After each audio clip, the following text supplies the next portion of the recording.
Franco Charles here, and I trust that you're living a life of purpose, maximizing your potential, and living the empowered lifestyle. It was Watchman Nee, the author of Spiritual Authority, that once said, "Unless authority is expressed, there will not be any subjection." You know, we're living in a culture, in a society, in a time where God's delegated authority or authority in itself is either misunderstood and there is no subjection.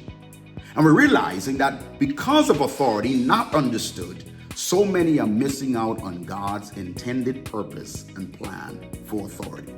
You find this in the workplace. Perhaps you're working on a job. You're a staff member. You're in church. You're a leader, a supervisor, a manager. Have you ever noticed that individuals that don't respect authority, they don't allow themselves to come into the fullness of their purpose? I just said it. And their potential. You know, authority is designed and is God's intent, and God uses his delegated authority to help us all to come into our fullness in life.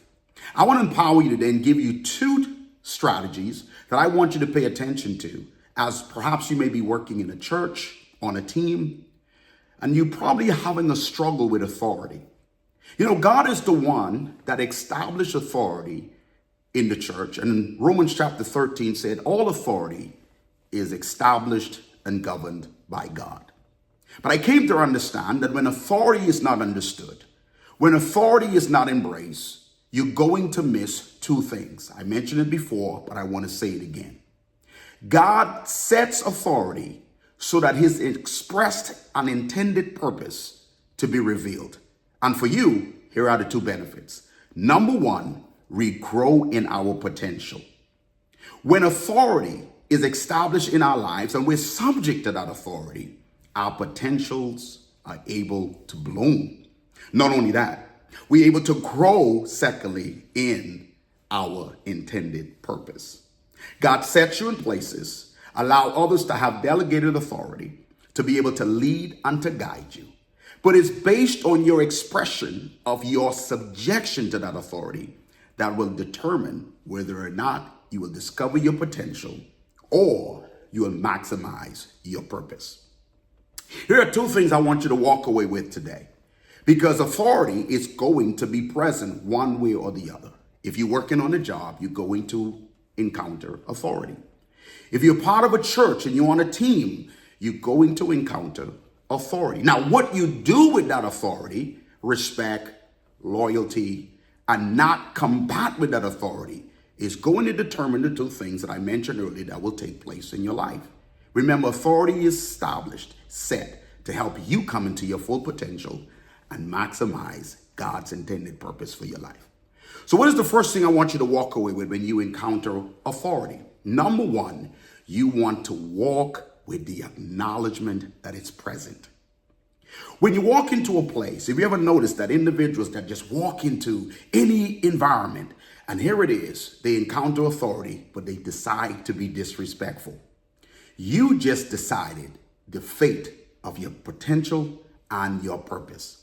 Always remember, the anointing you respect is the anointing you will attract, which means you attract to you what you respect. And it doesn't have to be the anointing. It doesn't have to be giftings. It doesn't have to be favor.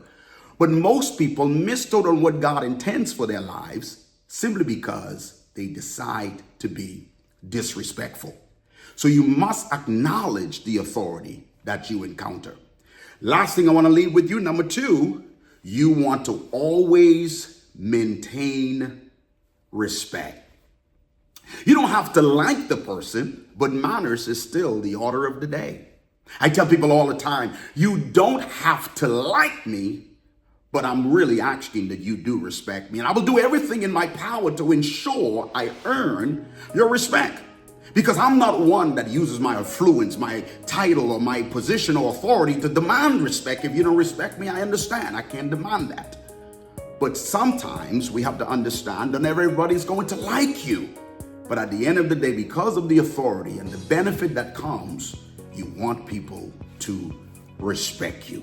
Manners is the order of the day. You want to make sure that as you're serving on a team, being in church or working on a job, being a staff member, your team member, whatever capacity that you're in, you want to acknowledge authority.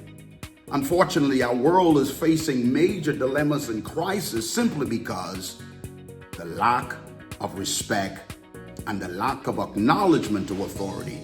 We're having a major breakdown in so many areas of our living and our existence, which is causing so many to not embrace their potential and their purpose. God knew what he was doing when he established authority. I want to empower you today.